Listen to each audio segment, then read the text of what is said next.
Hey everyone, welcome back to another video, and today I'm going to be showing you how to register your Sonicwall device. Today I'm going to be using a Sonicwall TZ210 Firewall, and yes, it's the little boy, but yes, so the first thing you're going to want to do, you're going to want to sign into your account, and if you don't have one, you have to make yourself an account. That's the first step, then you got to log in. Okay, so the next thing you're going to want to do, you're going to want to go to Register Product. Okay, and then you're gonna want to make a name for yourself, and on the bottom of your device, or where your serial number is, you're gonna want to go down there, and then from there they will show you your serial number, which should be right below the barcode. Then it would say authentication code.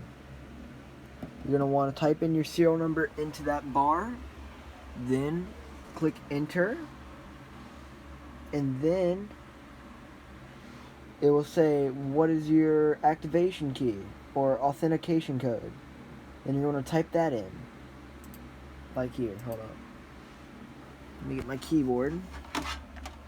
I've already registered this device, so it's going to say it's already been registered.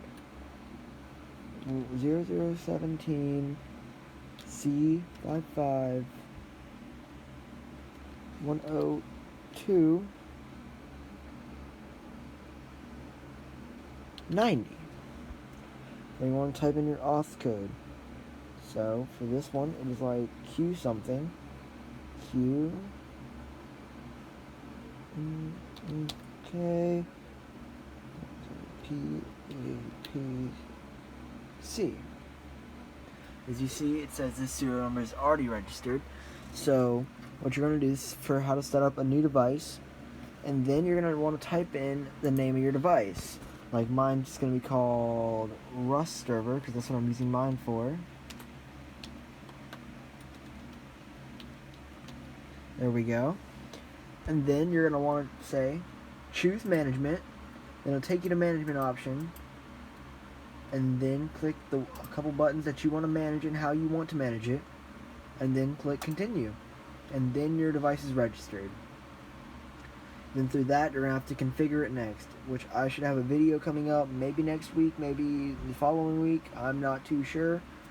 But this is just a quick tutorial on how to completely register your device. And this is again on a Sonicwall TZ210. So thank you so much for watching this video. If you have not already, subscribe for more content on networking and IT stuff. Because I have a whole server full of stuff that I'll be working on from time to time, with switches, servers, building computers, fixing servers, stuff like that.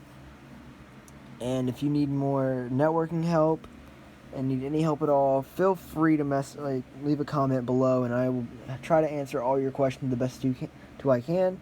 I'm not a networking professional. This is stuff that I found out from a while back, and it's pretty easy to do, so not that hard. So thanks again for watching the video. Have a good day.